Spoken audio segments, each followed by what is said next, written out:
प्यारे विद्यार्थियों, मैं आपकी हिंदी की अध्यापिका आज आपको हिंदी व्याकरण के अंतर्गत लिपि क्या होती है इसके बारे में बताऊंगी।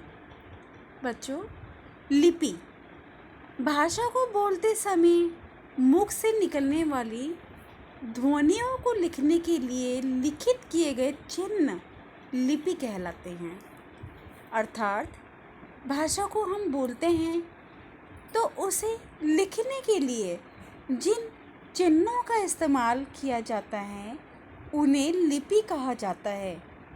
कुछ लिपियों के नाम इस प्रकार से हैं, जैसे हिंदी भाषा की जो लिपि है वो है देवनागरी लिपि।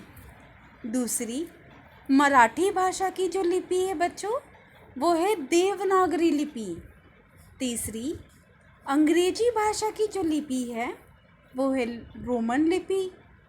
पंजाबी की लिपि का नाम है गुरुमुखी लिपि। और संस्कृत की जो लिपि है बच्चों वो भी देवनागरी लिपि है।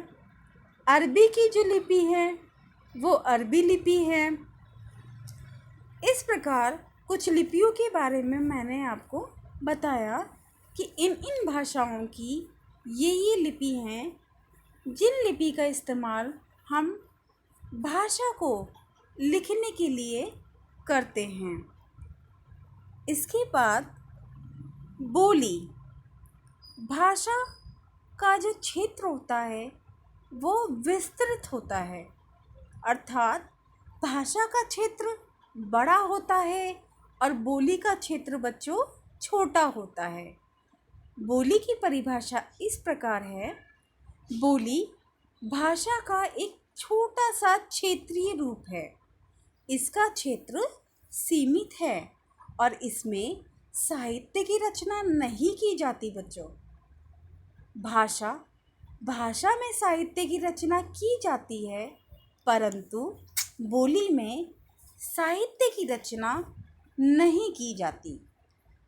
हमारे भारत में कुछ मान्यता प्राप्त भाषाएं हैं जिनकी जो संख्या है वो 22 है और इन भाषाओं को हमारे भारत में 8वीं अनुसूची के अंतर्गत रखा जाता है। इन भाषाओं के बारे में, इन बोलियों के बारे में आपको थोड़ा सा मैं बता देती हूँ। पहली भाषा जो है वो मलयालम है। दूसरी भाषा उर्दू। तीसरी मराठी।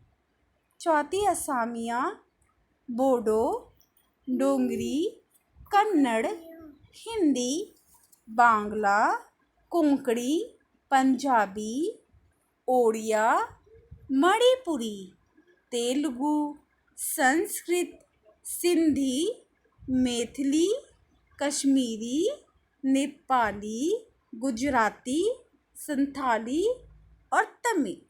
ये हमारी 22 भाषाएं हैं जिसमें से हमारी हिंदी को राष्ट्रीय भाषा का दर्जा दिया गया है।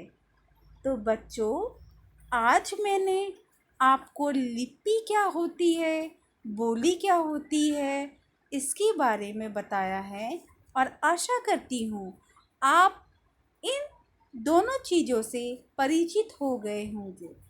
आप इसे पढ़ें और समझने के उपरांत कॉपी में करें। ओके बच्चों।